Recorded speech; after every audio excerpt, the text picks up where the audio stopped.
Tengan todos ustedes un buen día. Mi nombre es Fabricio Saavedra y pertenezco al equipo de la división SOMAC. Hoy hablaremos sobre los aspectos e impactos ambientales en el ámbito laboral. Toda nuestra presentación estará basada en el siguiente marco legal. Para entender mejor sobre aspectos e impactos ambientales, tenemos que definir qué es un aspecto ambiental y qué es un impacto ambiental.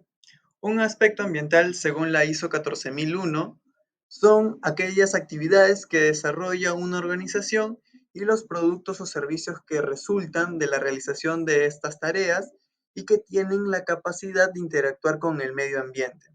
En palabras más sencillas, son todas aquellas actividades que realizamos en nuestro trabajo que interactúan con el medio ambiente. ¿Ok? Ahora, ¿qué viene a ser los impactos ambientales? Según la norma ISO, son cualquier cambio producido en el medio ambiente, no importa que sean positivos o negativos, o significativos o insignificantes. Entonces, el aspecto ambiental es la interacción que tiene una actividad con el medio ambiente, la cual va a producir un impacto en el ambiente, ¿ok? Este impacto puede ser tanto positivo como negativo y puede ser muy significativo o insignificante también, pero siempre el aspecto ambiental va a producir un impacto. Algunos ejemplos de aspectos ambientales es el consumo de agua cuando llenamos de repente nuestros baldes, ¿ok? Para hacer nuestras actividades, cuando enchufamos de repente los equipos eléctricos, ¿ya? O producimos al final de nuestras actividades los residuos, ¿no? Se generan residuos. Y estos aspectos van a llevar a un impacto. ¿Cuáles son estos impactos? Pues al consumir agua, ¿no? O excesivamente de repente, pues vamos a agotar los recursos naturales, ¿no? Hay un impacto negativo en el agotamiento de recursos naturales. Por el contrario, si cuidamos el consumo de agua, usamos solo lo que necesitamos, apagamos, cerramos la llave del grifo cuando ya no estemos utilizando, pues ahí tendríamos un impacto positivo, pues ya no gastaríamos agua de más, ¿no? Estaríamos haciendo un uso racional del agua. Para entender mejor esto, los aspectos e impactos ambientales, tanto positivos como negativos, pasaremos al siguiente video. Hoy vamos a aprender sobre los aspectos e impactos ambientales.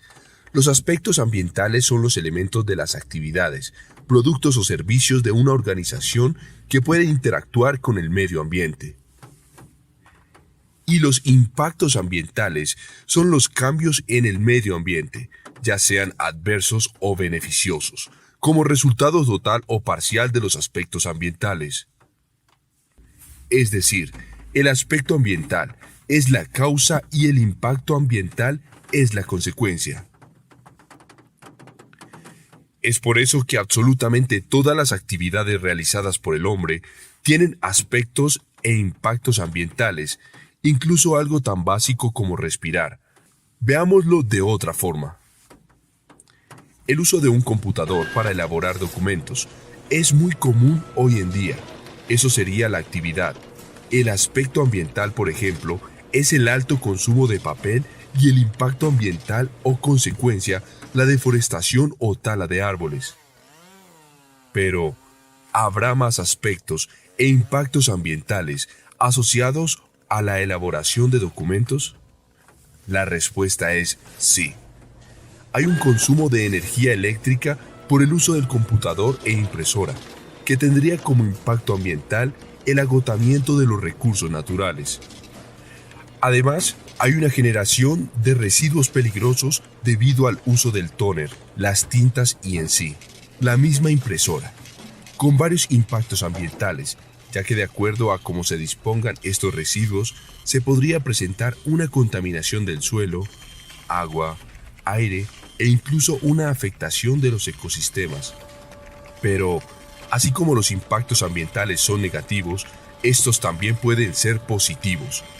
Se pueden generar residuos aprovechables como archivo, cartón, plástico, entre otros, que ocasionan impactos ambientales positivos como, por ejemplo, la disminución en el uso de materias primas, la disminución de residuos a disponer en el relleno sanitario y un impacto social importante, que sería la generación de empleo para familias que sustentan sus necesidades básicas a partir de esta actividad económica. Ahora, tu deber es enseñarle a los demás sobre los aspectos. Continuando, tenemos tipos de aspectos e impactos ambientales. Los aspectos ambientales tenemos tanto de entrada como de salida. Aspectos ambientales de entrada son aquellos elementos iniciales que se incorporan a la actividad, como la materia prima.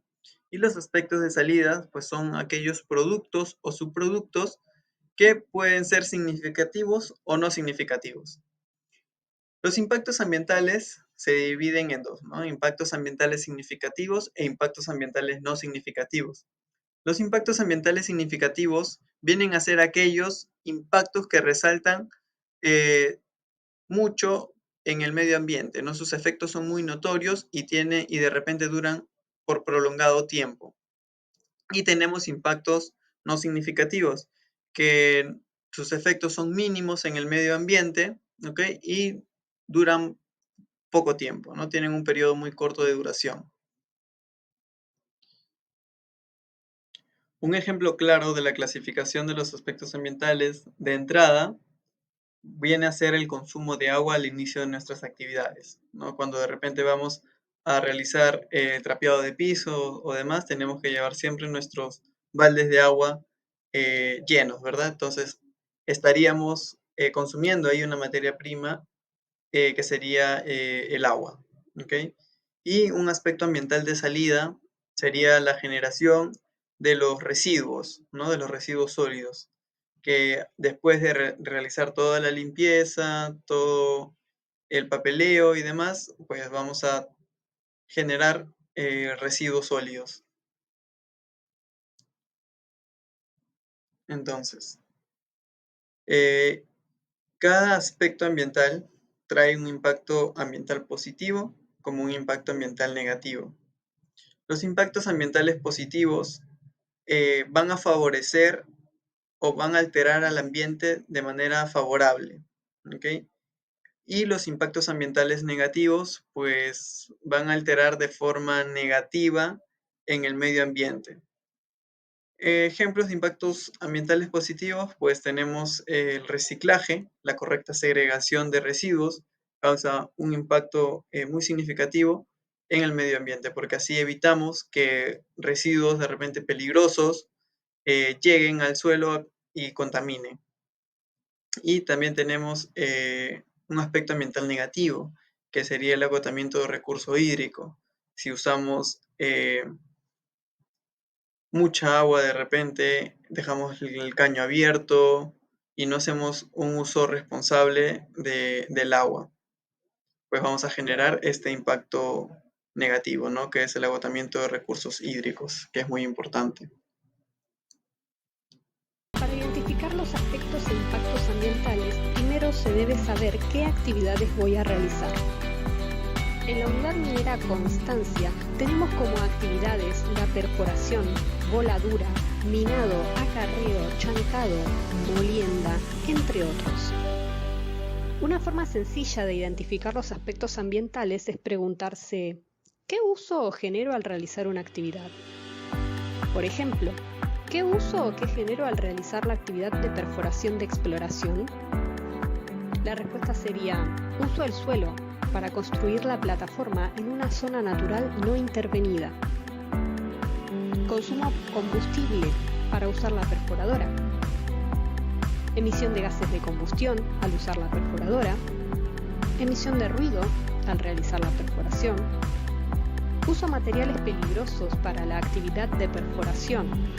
Consumo agua para la mezcla de los aditivos de perforación. Generación de lodos como efluentes de perforación. Interacción con la fauna silvestre por estar en el campo abierto natural. Generación de residuos sólidos, entre otros. Luego de identificar los aspectos ambientales de una actividad, identifico a partir de ellos los impactos ambientales. Para ello me pregunto, ¿cuál sería la consecuencia o cambios que generaría al medio ambiente? Siguiendo con la misma actividad de perforación de exploración, la respuesta sería la consecuencia de generar lodos de perforación, uso de materiales peligrosos, la contaminación del agua y del suelo. La consecuencia de la emisión de gases de combustión, la contaminación del aire. La consecuencia del consumo de agua, alteración del caudal ecológico, disminución de la recarga de agua subterránea.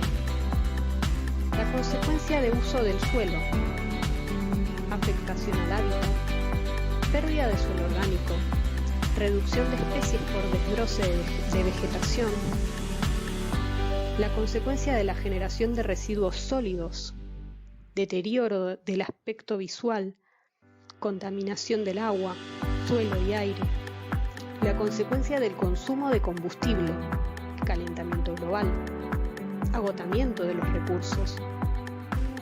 Y finalmente, luego de identificar los impactos, procedemos a reducirlos o eliminarlos mediante controles como separación de agua de contacto y no contacto, así se reducen los efluentes. Recirculación de las aguas de contacto. De esta manera, reducimos el consumo de agua fresca y el agotamiento de los recursos. Uso de pozas de sedimentación para los lodos de perforación, de manera que se puede recircular.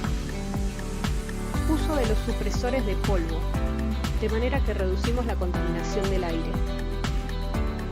Controles de manejo de agua y sedimentos, para reducir la erosión y evitar afectar la calidad de los cuerpos de agua. Y lo más importante de todos, en el cual se debe incluir en todos los procesos y documentos las capacitaciones ambientales, como manejo de residuos sólidos, manejo de agua, control de materiales peligrosos, biodiversidad, uso eficiente de los recursos, entre otros. A continuación, otros ejemplos de identificación de aspectos e impactos ambientales. Planificación y administración en dicha actividad. En la mayoría de los casos, no le damos importancia en nuestros procedimientos y olvidamos que sí existen aspectos e impactos ambientales, como consumo de papel y consumo de energía.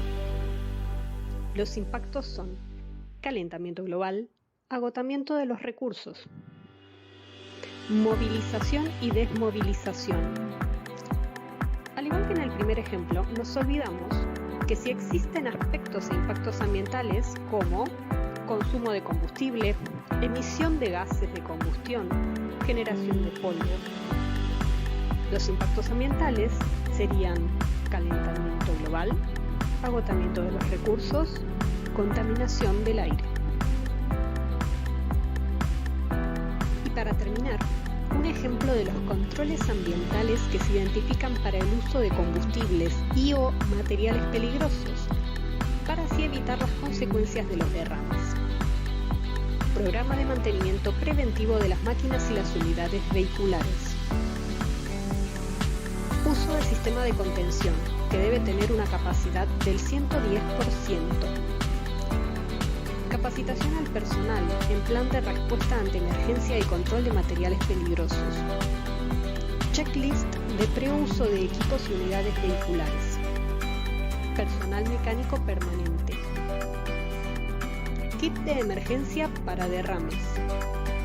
Disposición de las hojas MSDS en un lugar visible. Amigos, gracias por su participación. Tupananchikama. En conclusión, cada actividad que nosotros realicemos va a tener una interacción con el medio ambiente, lo cual generaría un aspecto ambiental.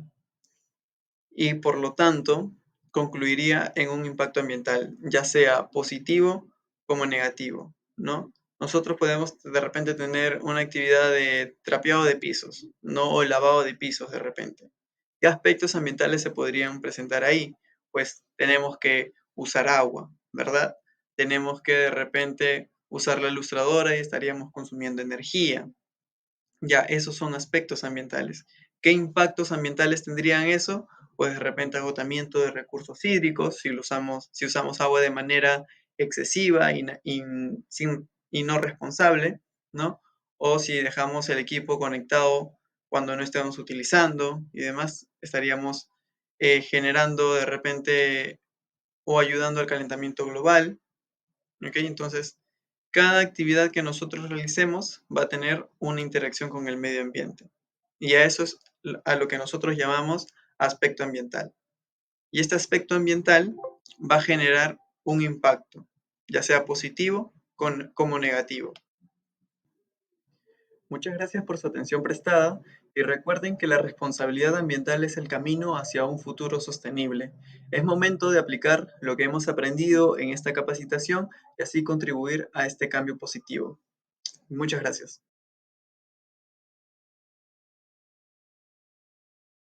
Buenos días, estimados colaboradores. Quien les saluda es Valeria Díaz Campos, prevencionista de riesgos del corporativo de Ecoclean Express. Vamos a continuar con la capacitación número 7, que se trata de manejo de residuos sólidos en el ámbito laboral. Vamos con el marco legal que nos basamos para realizar esta capacitación. Primero nos basamos en la Ley 27314, que es la Ley General de Residuos Sólidos, el Decreto Supremo número 05804, que es el reglamento de la Ley General de Residuos Sólidos, la NTP 900-058 del 2019, que es el Código de Colores de Almacenamiento de los Residuos Sólidos, y la ISO 14001 del 2015, que es el Sistema de Gestión del Medio Ambiente. Bien, empezando por los conceptos, tenemos el concepto de residuos sólidos. Llamamos residuos sólidos a todo elemento, sustancia o material que debe ser descartado o desechado, ya que no tiene un valor o un uso inmediato para la persona que lo genera. Nosotros debemos desechar los residuos sólidos de manera responsable, ya que esto puede generar un impacto negativo significativo para el medio ambiente o generar un riesgo a la salud pública. Dentro de los residuos sólidos tenemos la clasificación de residuos peligrosos. Los residuos peligrosos son todos aquellos que por su característica o manejo deben de ser desechados de manera distinta, ya que esto puede generar un riesgo significativo para el medio ambiente o para la salud pública. Para el concepto de segregación vamos a ver el siguiente video. Llamamos segregación de residuos a todo el proceso de separar y clasificar los desechos en categorías específicas como papel, plástico, vidrio, materia orgánica, entre otros, para facilitar su posterior reciclaje, tratamiento o eliminación adecuada. Así como podemos observar en estos videos, nuestra compañera está segregando sus residuos de acuerdo a los colores que se encuentran dentro de su unidad.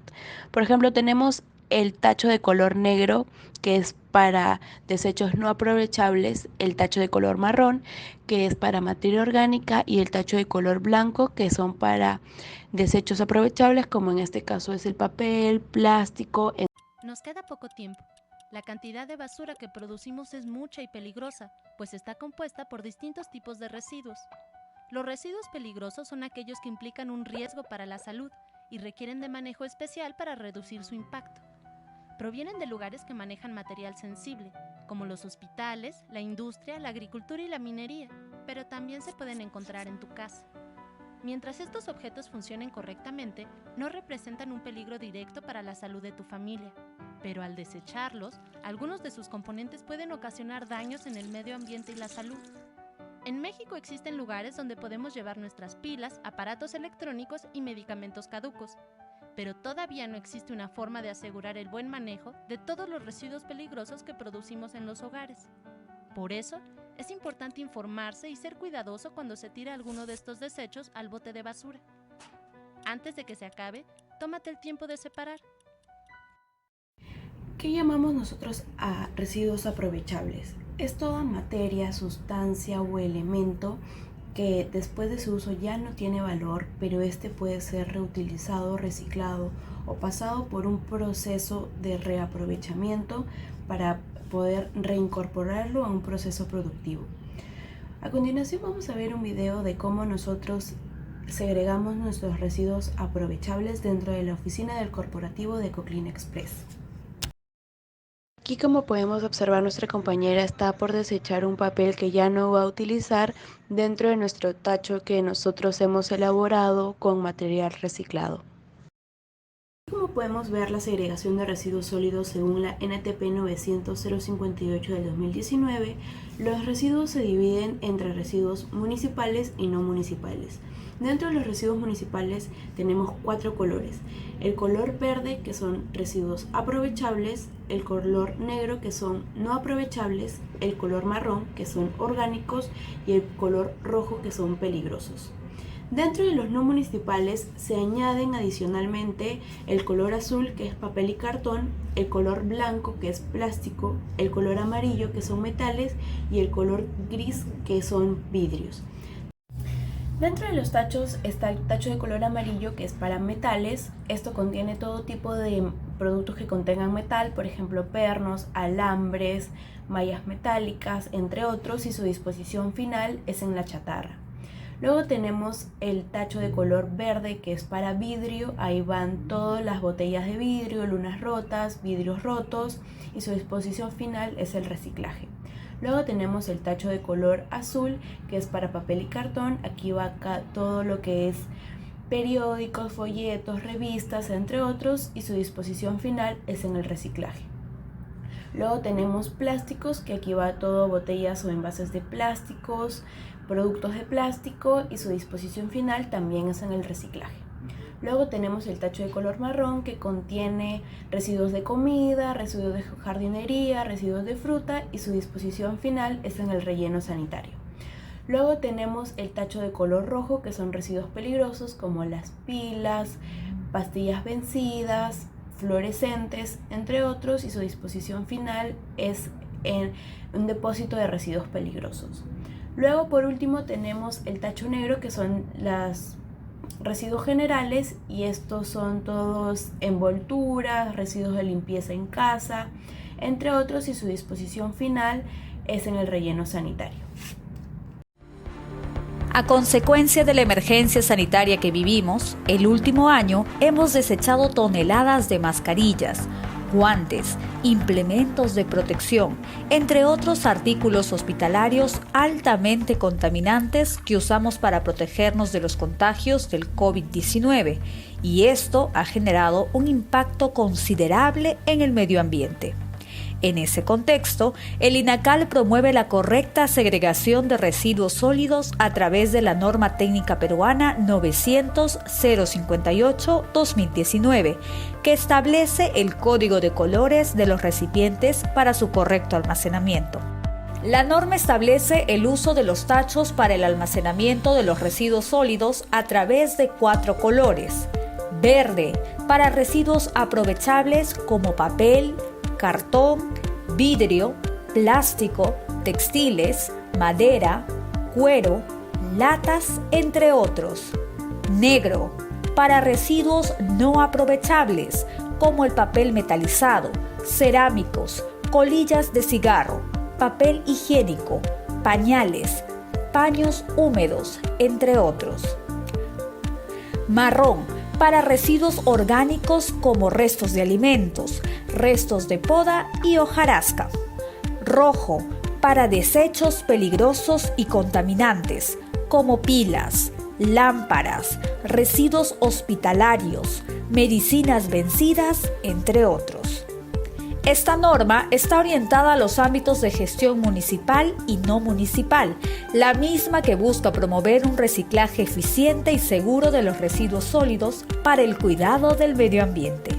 Para más información sobre esta norma, visita nuestra sala de lectura virtual en nuestra página web www.go.pe/inacal.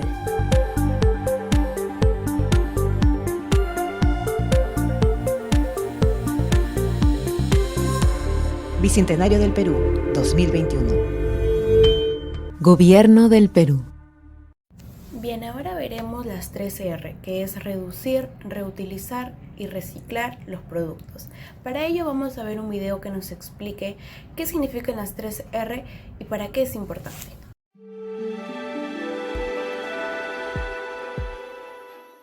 Las 3 R. Este término se refiere a la aplicación de una regla que nos va a permitir intervenir de una manera más activa en la preservación del medio ambiente, en especial para disminuir el impacto negativo de la cantidad de basura generada por el hombre. Con la efectiva aplicación de las 3 R, el ser humano puede generar menos desperdicios, ahorrar dinero y convertirse en un consumidor consciente. De esta manera logra reducir su huella de carbono. Poner en práctica esta regla es muy fácil, ya que solo implica el seguir y cumplir con sus 3 pasos: reducir, reutilizar y reciclar. Primer paso: reducir. Este paso significa que se debe reducir o simplificar al máximo el consumo de productos directos o de un solo uso, es decir, productos que se compran, se consumen y van a los desperdicios. Implica cambiar de costumbres, hábitos y técnicas. Un ejemplo de este caso lo encontramos en la reducción del uso de bolsas plásticas, reemplazándolas por bolsas ecológicas o biodegradables o de tela. Segundo paso: reutilizar.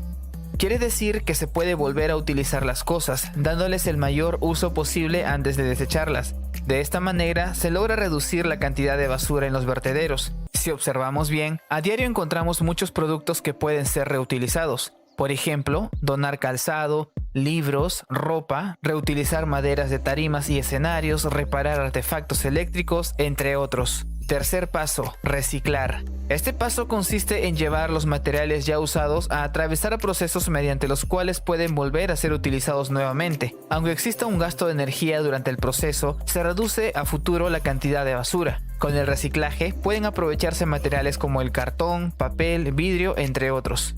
Los beneficios de las 3 R. Entre ellos podemos encontrar beneficios ambientales: disminución de los desechos sólidos, reducción de los gases contaminantes de efecto invernadero, mejora en la calidad del agua, aire y suelos, que influye en la estabilización del clima. Beneficios económicos: algunos residuos sólidos pueden ser vendidos a empresas recicladoras. Se desarrolla la creación y la innovación de producir artículos a partir de material reciclado, como muebles, lámparas, floreros, entre otros. Y socialmente se genera una cultura de preservación del medio ambiente.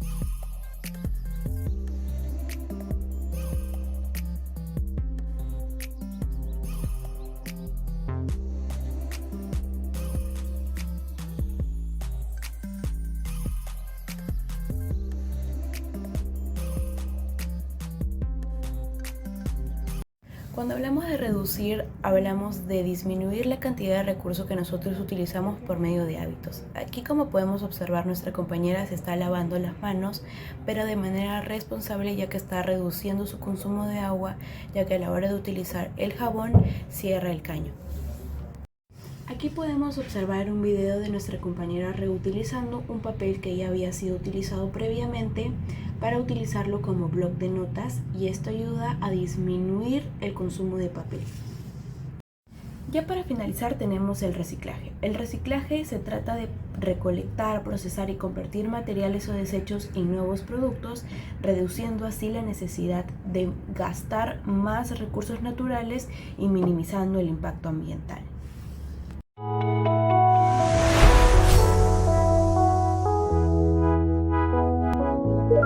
Reciclando evitamos que los productos y materiales se conviertan en residuos, transformándolos en otros completamente nuevos, alargando así su vida útil y ayudando a la preservación de los recursos naturales del planeta. ¿Dónde va cada residuo para que pueda ser reciclado? Existen 4 contenedores: el amarillo, el azul, el verde y el de orgánico, además del contenedor de restos y el punto limpio. En el contenedor amarillo depositaremos envases metálicos, bandejas de aluminio, bricks, envases de plástico, envases de cosmética, bandejas de corcho blanco, bolsas y envoltorios de plástico. No podemos depositar en el contenedor amarillo juguetes de plástico, pañales, CDs, DVDs, electrodomésticos o zapatillas de plástico como los Crocs. En el contenedor azul depositaremos envases de cartón y papel.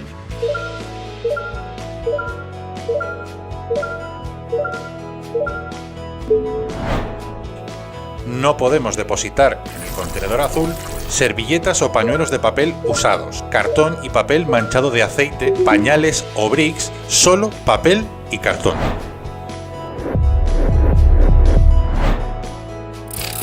En el contenedor verde podemos depositar frascos de cosmética y de colonia y tarros de mermelada y de conservas. No se puede depositar bombillas, tubos fluorescentes, restos de vajilla o cristales rotos. Recuerda que tenemos que quitar los tapones a las botellas, tarros y frascos y depositarlos en el contenedor amarillo. En el contenedor de orgánico puedes depositar residuos biodegradables de alimentos, pozos de café, restos de infusiones, desechos orgánicos, papeles y cartones manchados de grasa o aceite, pequeños restos vegetales de flores y hojas y tapones de corcho y serrín. No podemos depositar en el contenedor de orgánico tiritas, bolsas de infusión con grapas metálicas, polvo de barrer, toallitas, bastoncillos, hilo dental, algodón ni cenizas. El contenedor gris está destinado a aquellos residuos que no entran en ningún otro contenedor de reciclaje y que por tanto no pueden reaprovecharse del mismo modo que materiales como el vidrio, el plástico o el papel. Estos son pañales, tiritas o cigarrillos. Hay algunos productos que no encajan en ninguno de los contenedores anteriormente mencionados. Estos deben desecharse en un punto limpio. Estamos hablando, por ejemplo, de auriculares, bombillas de bajo consumo, cazuelas viejas, cápsulas de café, teléfonos móviles, juguetes, aparatos eléctricos, bolígrafos, cerámicas, textiles y utensilios de cocina. Reciclar es un pequeño acto que ayuda a todo el planeta.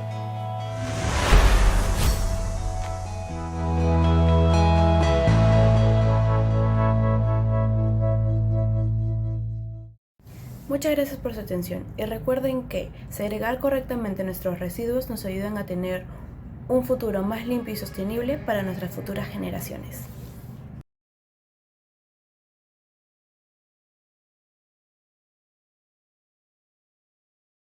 Estimada familia de Coclén, muy buenas tardes.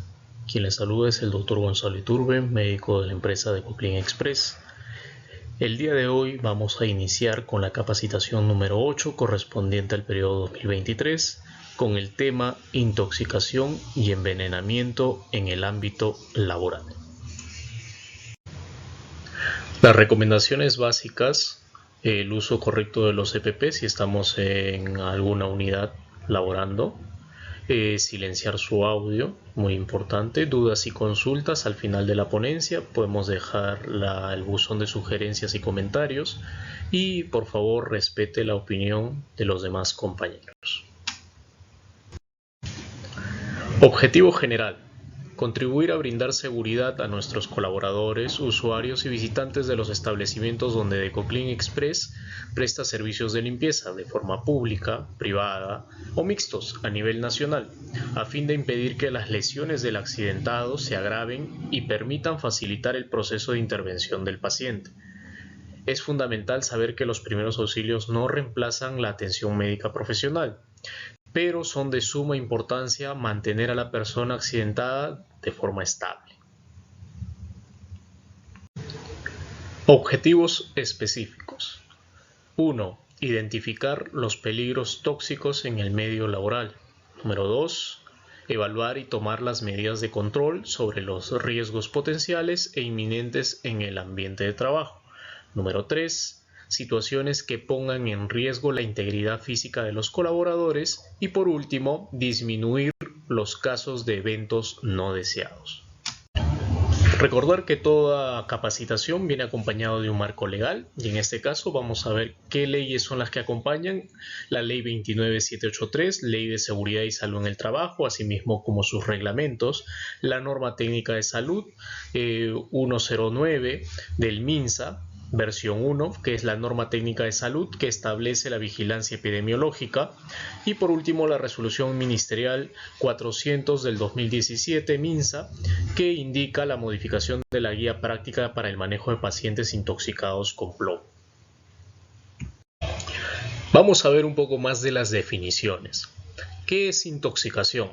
Es la reacción del organismo a la entrada de cualquier sustancia tóxica que causa lesión o enfermedad y en algunos casos la muerte. Tóxico: cualquier sustancia en la que una concentración determinada puede dañar a los seres vivos. Y por último, el veneno, sustancia que en cantidades mínimas es altamente tóxico.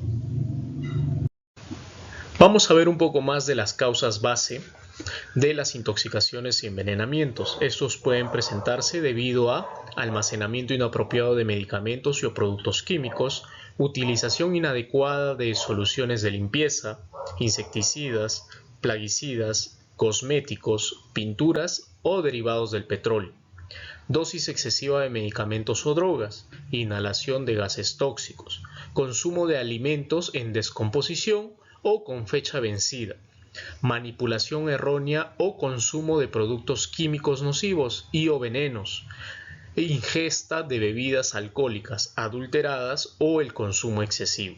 Estas son las causas más principales en las cuales puede producirse una intoxicación o envenenamiento.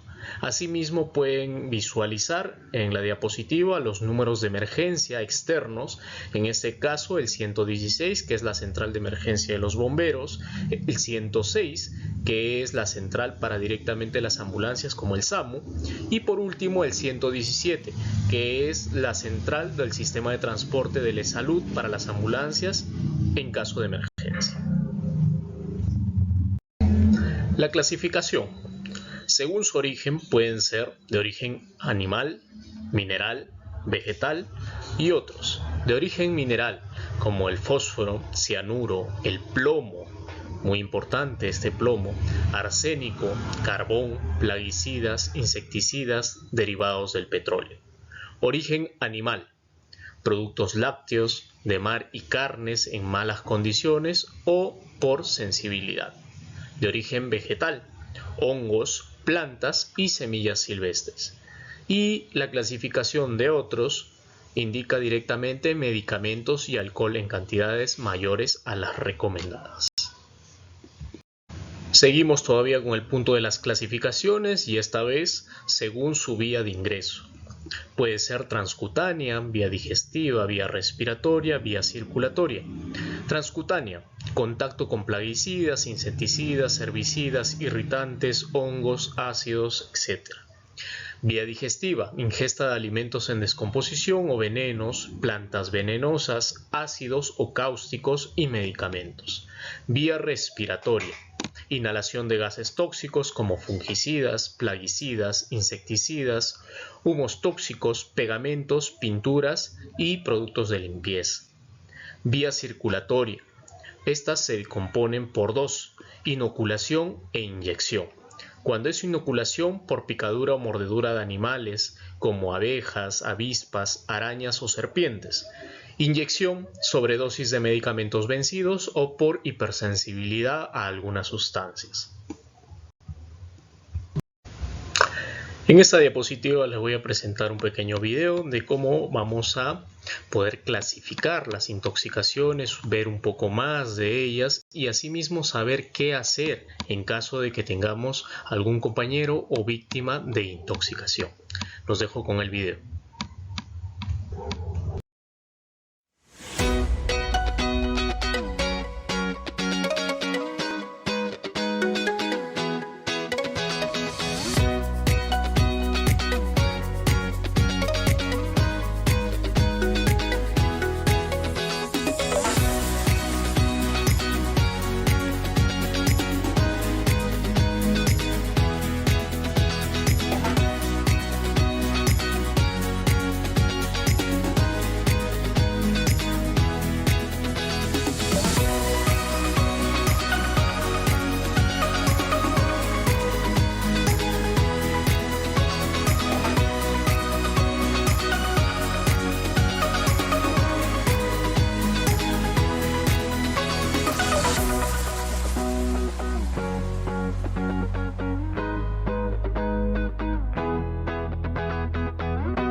Vamos a ver algunas de las señales de intoxicación.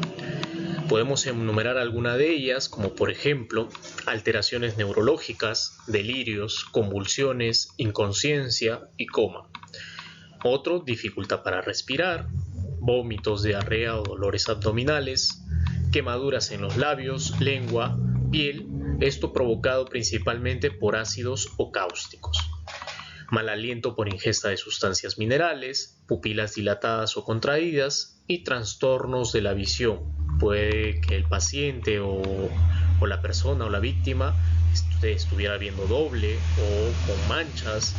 Esto directamente es relativo, ¿no? Hay algunas personas que presentan principalmente alteraciones neurológicas y dificultad para respirar. Recordarles también que si es que presentan alguno de estos síntomas, inmediatamente acudir a la entidad de salud más cercana. Quiero que tomen mucha atención en esta diapositiva. Como su título dice, evitar provocar el vómito en situaciones donde el paciente esté intoxicado o envenenado. Y vamos a ver por qué específicamente tiene que mantener ese instructivo. Si observa quemaduras o en los labios o en la boca, si el aliento es a gasolina, querosene o derivados, si está inconsciente o presenta convulsiones, si ha transcurrido más de 3 o 4 horas de ingesta del tóxico, esto es de 6 a 8 horas si es por ingesta de salicilatos, antidepresivos, ansiolíticos, opiáceos, etc. O si en caso ingirió ácido sulfúrico, ácido nítrico, hipoclorito de sodio, soda cáustica o potásica. Es muy importante indicar esto, que a un paciente que está intoxicado o un paciente que está envenenado, que sabemos específicamente cuál es la fuente, es importante que no se provoque el vómito, porque así como ha ingresado esta sustancia tóxica al organismo de manera directa, de manera indirecta con la producción del vómito puede lacerar, puede perjudicar las vías respiratorias, la vía digestiva y puede conllevar inclusive a un broncoaspirado, que en este caso vendría a ser que el vómito pase hacia la vía respiratoria y obstruya esa vía, causando un paro cardiorrespiratorio al paciente. Hay que tener sumamente cuidado con ello. Manejo de intoxicación o envenenamiento. Atención primaria. Existen 9 puntos a seguir en relación a la atención primaria en caso de intoxicación o envenenamiento. Punto número 1. Averiguar el tipo de tóxico, vía de ingreso y el tiempo transcurrido. Número 2. Revise el lugar para averiguar lo sucedido y evitar riesgo en el ambiente. Punto 3. Aleje a la víctima de la fuente de envenenamiento o intoxicación. Punto número 4. Revise el estado de conciencia de la víctima, si respira y si tiene pulso. Punto número 5. Si en caso la víctima está consciente, hacerle preguntas para obtener mayor información de lo sucedido. Punto número 6. Afloje la ropa, pero mantenga abrigada a la víctima. Punto 7. Si presenta quemaduras, aplicar abundante agua fría corriente por un lapso de 15 minutos. Aplicar lo mismo si hubo contacto con los ojos. Punto número 8. Si presenta vómitos, colocar a la víctima de cúbito lateral, que es en la posición lateral de seguridad.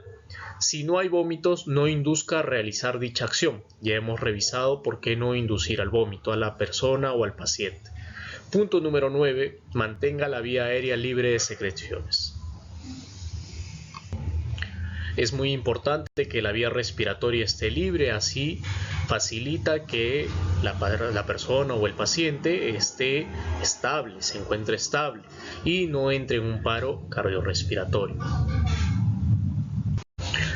Ahora nos toca revisar cómo es que se realiza una atención específica ante intoxicaciones o envenenamientos. En este punto vamos a ver un video de qué hacer ante una intoxicación por sustancias químicas. Adelante con el video. ¿Qué hacer en caso de intoxicación?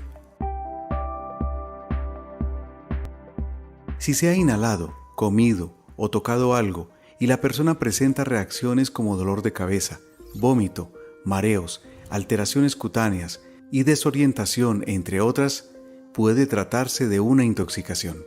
Comúnmente nos intoxicamos con alimentos, bebidas, medicamentos o exposición a venenos y sustancias químicas.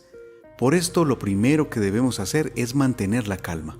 Segundo, si la persona se ha desmayado o no está respirando, se debe llamar al número local de emergencia.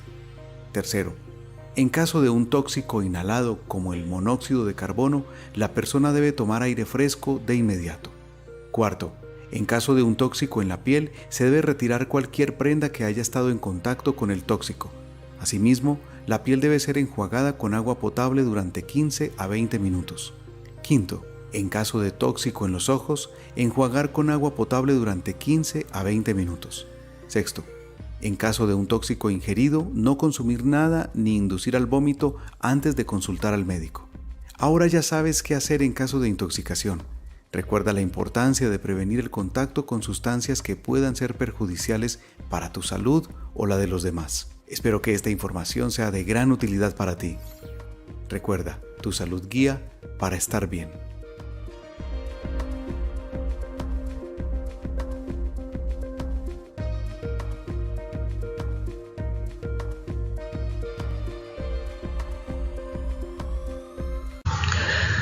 Siguiendo con el tema de atenciones específicas, vamos a ver según su vía de ingreso, en este caso la vía respiratoria. Vamos a saber qué hacer en caso ocurra un evento similar.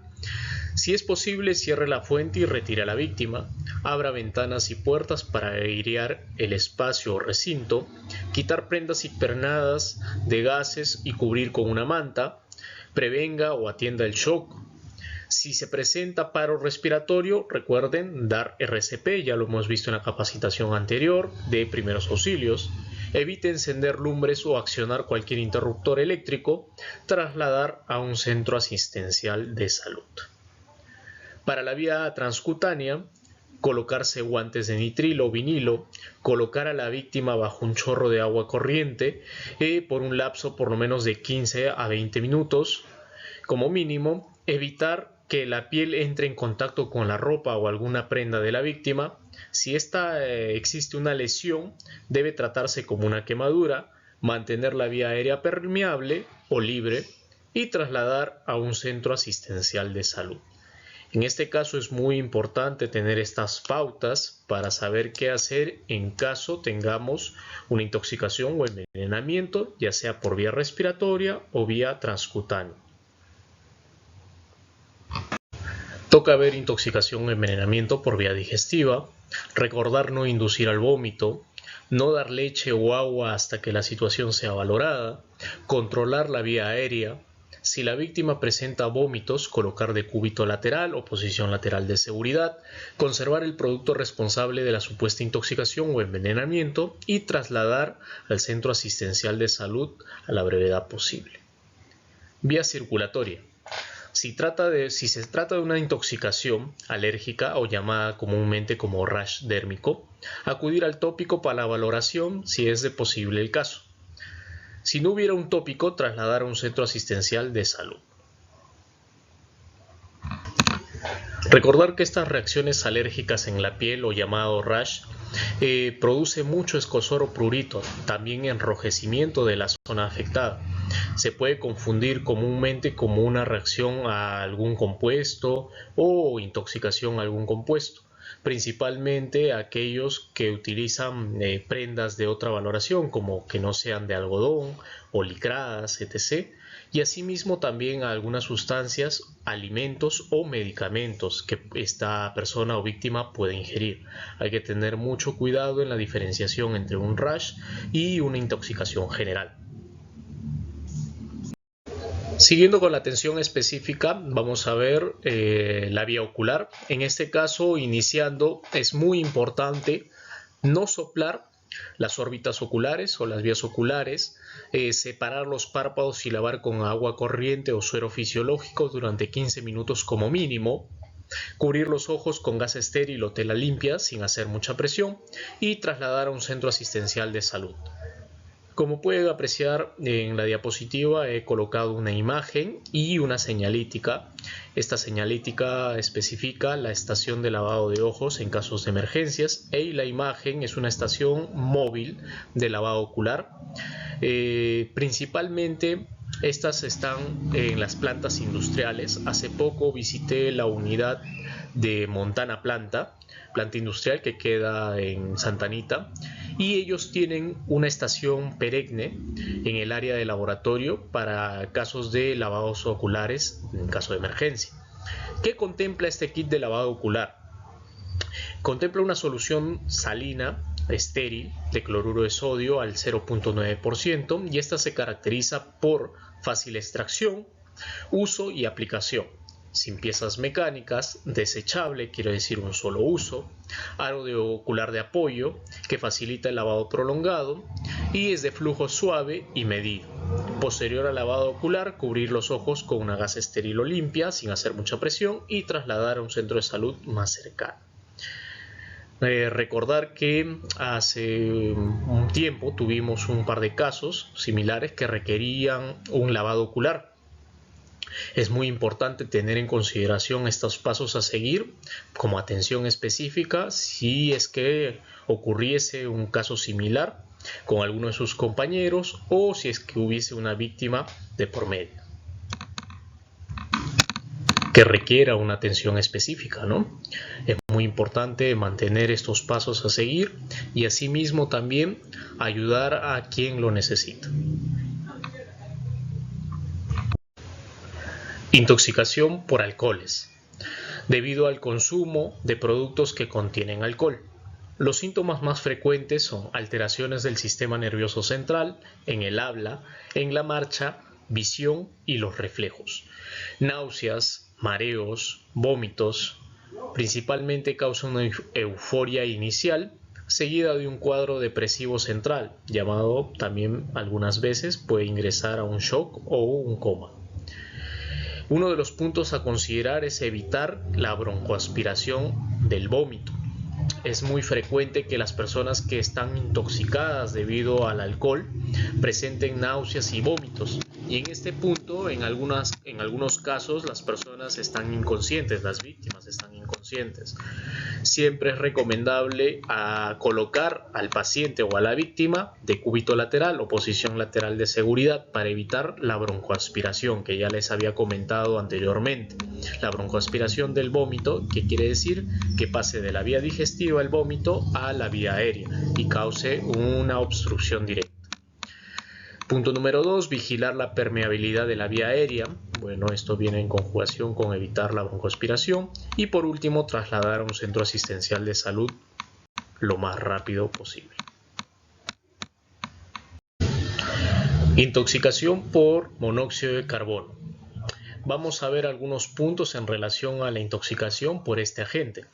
El monóxido de carbono es producido por la combustión incompleta del carbono. Los síntomas más frecuentes son alteración en el sistema nervioso central, dolor de cabeza, náuseas, mareos y vómitos, dificultad respiratoria y dolor torácico. Recordar siempre que ante una intoxicación por este tipo de agente debemos retirar a la víctima o paciente de la fuente o área contaminada, vigilar que la vía aérea esté permeable y trasladar a un centro asistencial de salud lo más rápido posible. Intoxicación por plomo. Principalmente se puede encontrar este material en las baterías, los radiadores de maquinarias, tuberías, algunos juguetes, pinturas, balas metálicas, cerámicas y otros. Síntomas más frecuentes: fatiga muscular, dolor de cabeza, náuseas, mareo y vómitos, sabor metálico en la boca, irritabilidad o nerviosismo y dificultades renales. Es muy importante saber también los niveles de plomo en sangre según grado de exposición. Aquellas personas que no han tenido exposición alguna a este metal, en su examen de sangre saldrá como máximo 5 a 6 nanogramos decilitro o menos. Para aquellas personas que han tenido un grado de exposición moderado, se podría contemplar hasta máximo 15 nanogramos decilitro. y para aquellas personas que han estado con un grado de exposición intenso superarían a 20 o 25 gramos decilitro o nanogramos decilitro. En este caso ya es contemplado de por sí una intoxicación por plomo. Flujograma para el dosaje de plomo. Recordemos que tenemos unidades laborales que contemplan el rubro minero. Estas principalmente se encuentran en la zona del Callao. Por consiguiente, los colaboradores que laboren en dichas unidades deben pasar su examen o chequeo anual para este metal. Esto está contemplado dentro del examen médico ocupacional, ya sea preocupacional o periódico. Como pueden apreciar, el flujograma de dosaje de plomo es un primer dosaje para saber o confirmar si efectivamente el colaborador se encuentra apto para el ingreso a la unidad, o si en caso es periódico, saber que no supera la barrera de los niveles máximos de plomo. Si en caso el colaborador tiene un nivel de plomo elevado, este pasa a un segundo dosaje o una reevaluación o para confirmar si es que el diagnóstico es correcto. Si en caso no lo es, si en caso los niveles de plomo son inferiores, se reincorpora a laborar. Si en caso da positivo y los niveles de plomo son excesivos, este a su vez remitirá una interconsulta con el médico especialista para hacerle la vigilancia, monitoreo y asimismo el tratamiento correspondiente. Una vez que tengamos el alta médica del especialista, podrá retomar actividades laborales. Intoxicación por medicamentos. Este es uno de los casos también más frecuentes que ocurre en el grado de intoxicación. Esto se clasifica a su vez en 6, según medicamento: antidepresivos, barbitúricos, benzodiazepinas, antipsicóticos, sedantes de hierbas y sedantes sin categoría. ¿Cuáles son los síntomas más frecuentes? Somnolencia, apatía, náuseas y vómitos, descoordinación motora, irritabilidad y depresión respiratoria. ¿Qué hacer en caso ocurra o tenga un paciente o víctima de intoxicación por medicamento? Mantener la vía aérea permeable, como en todos los casos, evitar la hipotermia, que viene a ser el enfriamiento corporal, y trasladar a un centro asistencial de salud lo más pronto posible.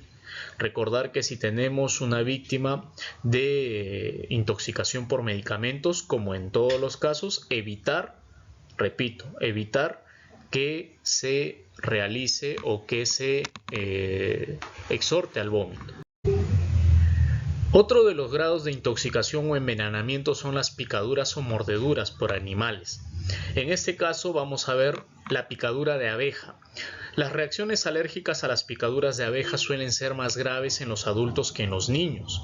En muchos casos solo se experimenta inflamación y dolor en la zona afectada. Para las reacciones leves o moderadas, el tratamiento consiste en quitar el aguijón, lavar la zona con agua y jabón y aplicar compresas de hielo. Recordar que de igual manera esto es un primer auxilio. El primer auxilio no quita el hecho de que sea atendido por un profesional de la salud. Para el caso de mordeduras por arañas, los síntomas a veces pueden ser graves y manifestarse más tarde. Las arañas venenosas como las viudas negras o las picaduras de las arañas de rincón o reclusas suelen vivir en áreas tranquilas, como áticos, cobertizos, sótanos, y que no pican a no ser de que se vean amenazados. Los síntomas incluyen hinchazón, enrojecimiento y dolor alrededor de la zona afectada. El tratamiento generalmente es limpiar la mordedura, aplicar el hielo y procurar que no haya ninguna infección. Nuevamente repito que para ambos casos en realidad, la víctima debe ser trasladada a una entidad de salud más cercana para una valoración de un profesional de la salud. Por último, como pueden apreciar ahí en las imágenes, tanto de la picadura de abeja como la mordedura de araña, las lesiones son distintas, ¿verdad? Las lesiones son distintas, la reacción inflamatoria de la piel también es distinta, y por ello les dejé esta imagen referencial para que puedan diferenciar entre una picadura de abeja y una mordedura de araña. Estimados señores, hemos llegado al final de esta capacitación. Espero les haya servido, les haya instruido, haya nutrido su conocimiento respecto a este punto o a este tema en particular. Despedirme no sin antes decirles que su salud es lo más importante. Gracias por su atención. Hasta otra oportunidad.